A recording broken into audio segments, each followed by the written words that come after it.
Let's see if I get somebody to come in and here this afternoon, a little later than I wanted to be.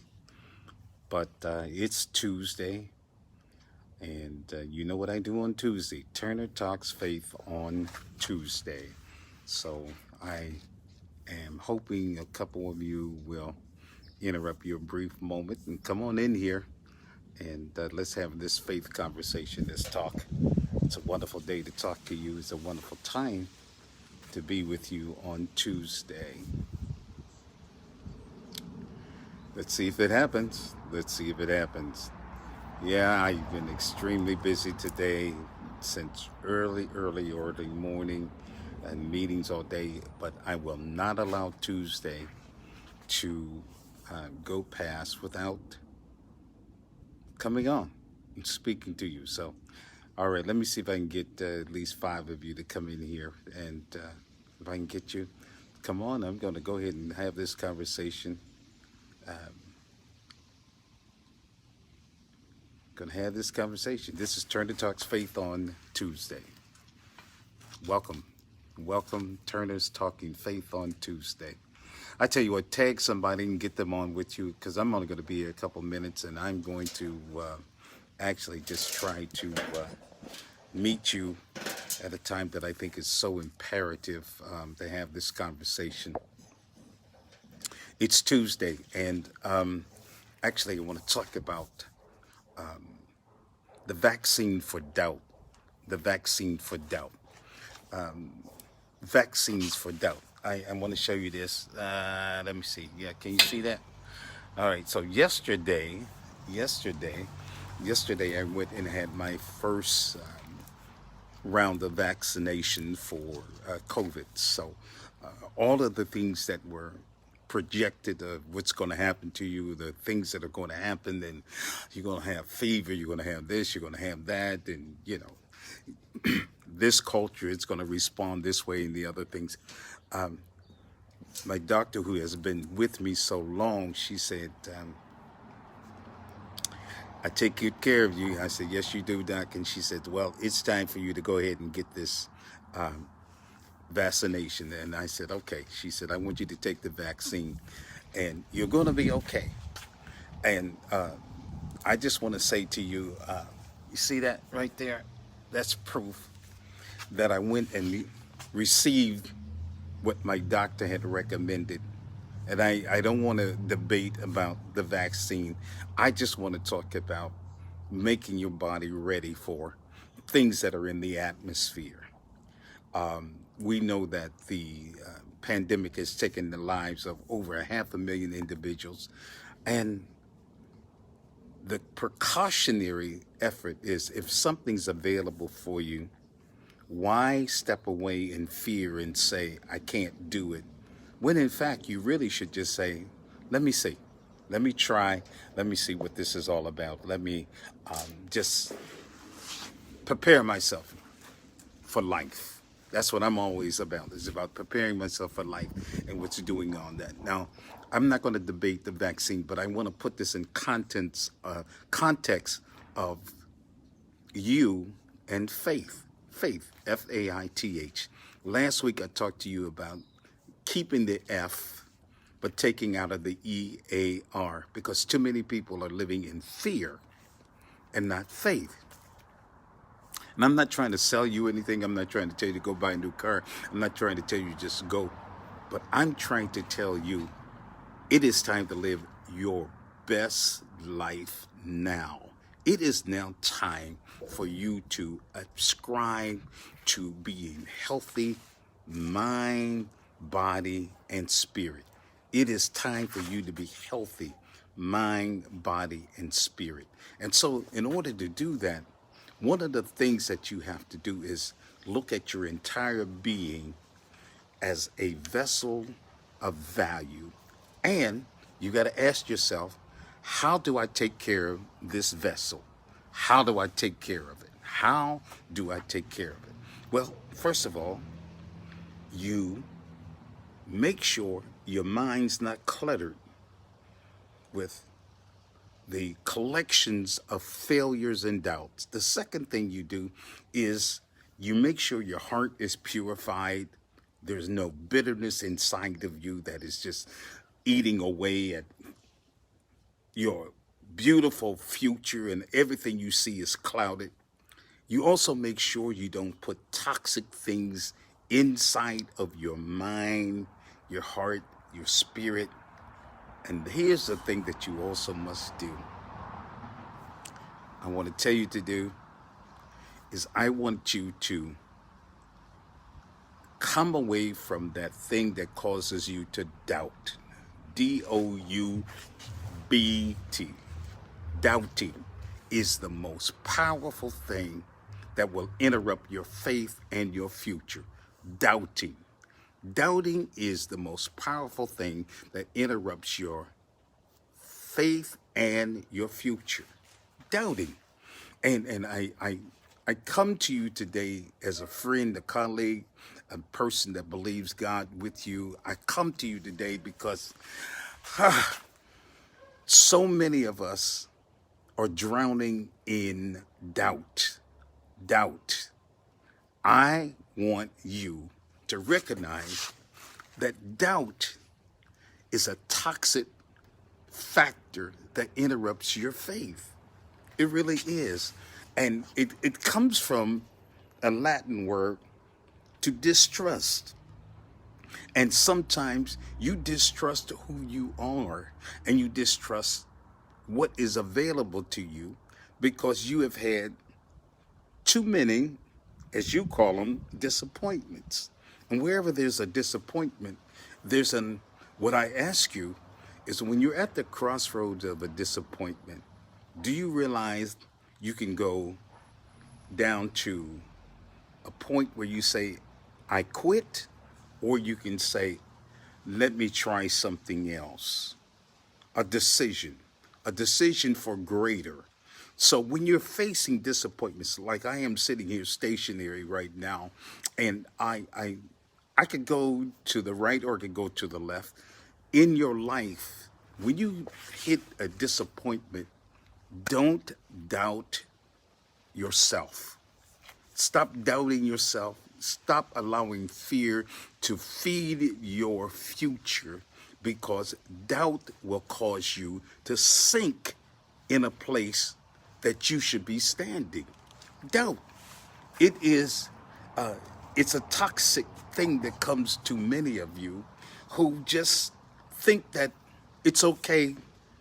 You don't have to be aggressive. You don't have to be active. Just doubt. Just don't deal with it. You don't feel like dealing with it, do you? And you just kind of just like, it is what it is. That is not the power that's invested inside of you.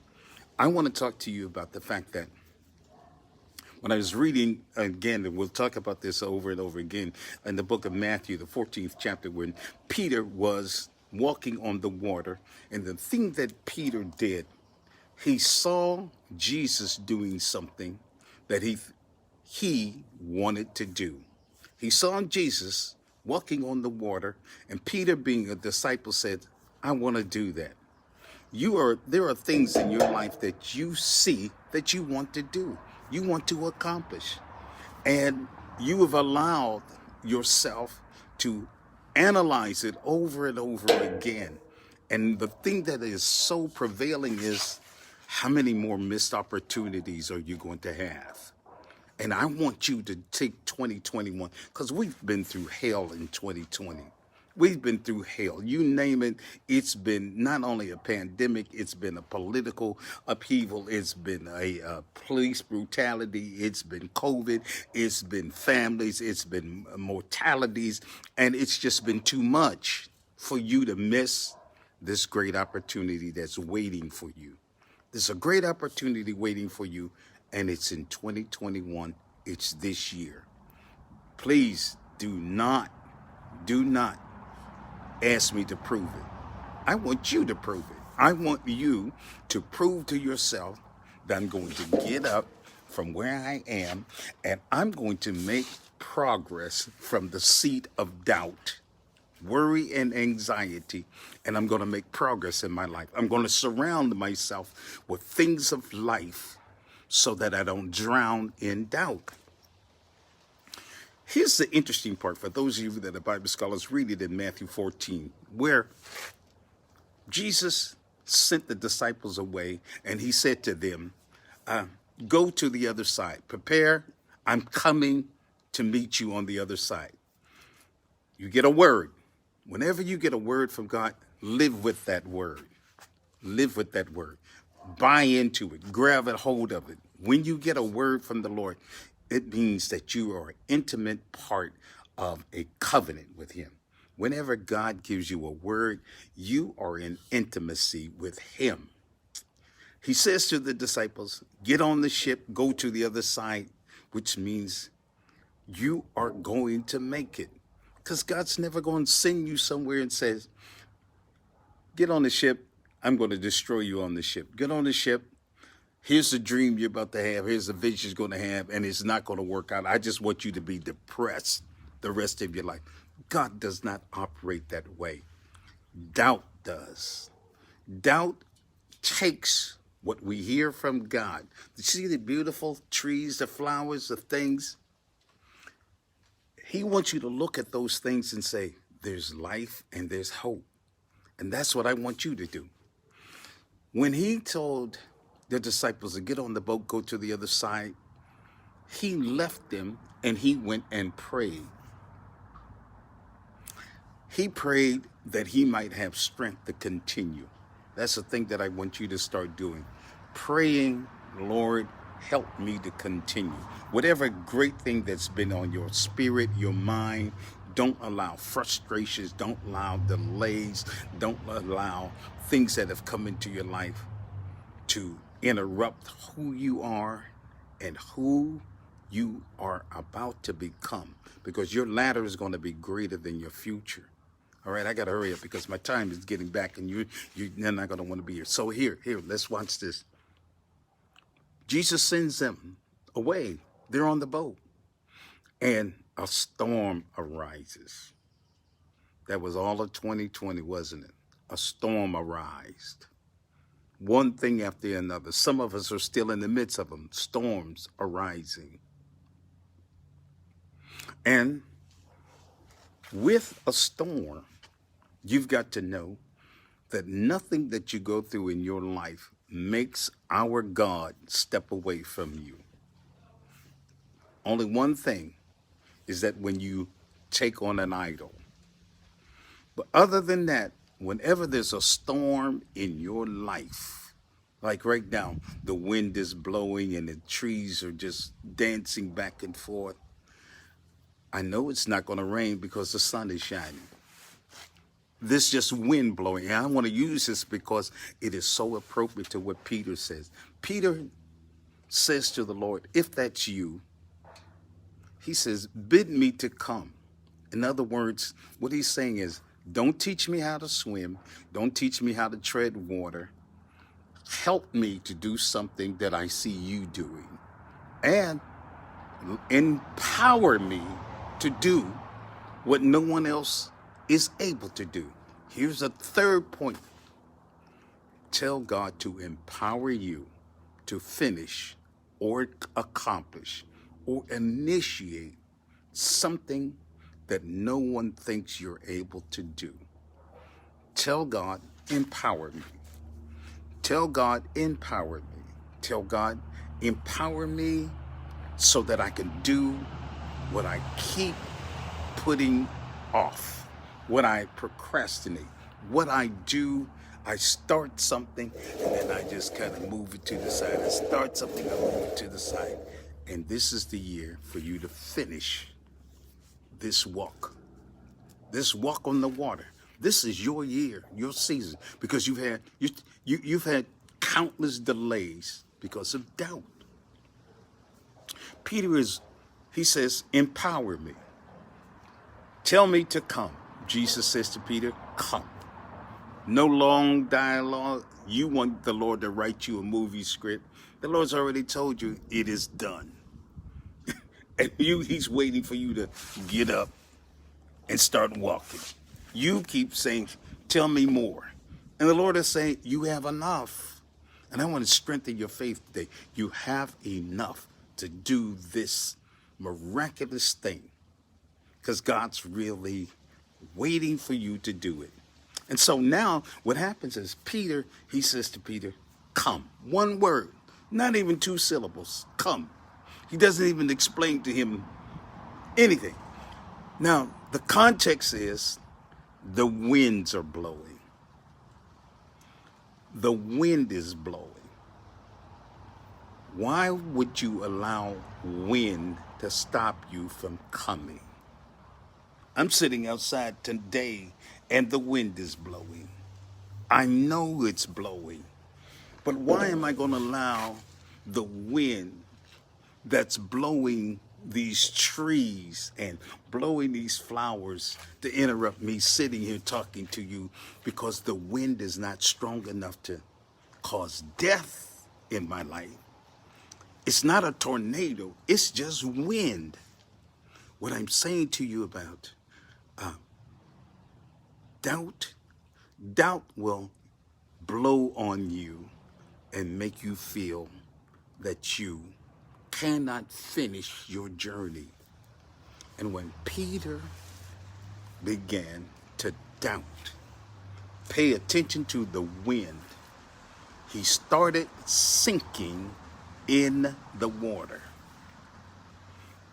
Ladies and gentlemen, the brother was walking on the water, but he took his eyes off of who he was coming toward, what was Jesus, and began listening to the wind.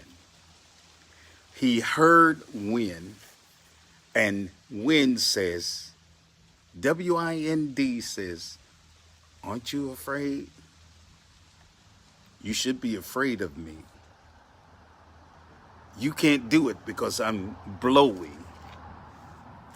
But how did you forget that it was the master of wind who said, come through the wind to me? How many times has God told you you can do it and you just heard wind? You've heard doubt.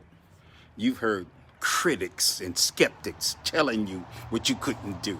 How many times have you heard skeptics say, oh, you're too old, you this, you're that? Skeptics that got you in a quandary of life. Skeptics. And you know what? Skeptics are alive to cause you to be strong. Skeptics are alive to cause you to be strong.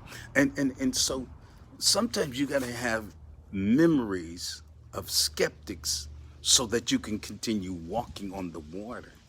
Skeptics who were telling me, man, you crazy, don't go get that vaccine in the whole 9 yards. So you know what I did? I left the daggone Band-Aid there that the nurse put on from yesterday. Not that my arm is hurting, not that there's any nothing is excruciating. There's no pain coming out. There's no leakage out of the arm. I just want to show skeptics that what you thought was going to take me under did not. It actually prepared me for the next shot that's coming. Doubt, do not allow it to take you under. I want to tell you the vaccine for doubt is hope.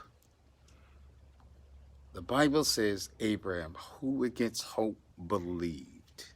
And that's what I want to share with you today. As Turner Talks Faith and gets ready to get off of your time, I want you to hold on. I want you to hope. I want you to grab a hold of something and just say, you know what? I'm holding on.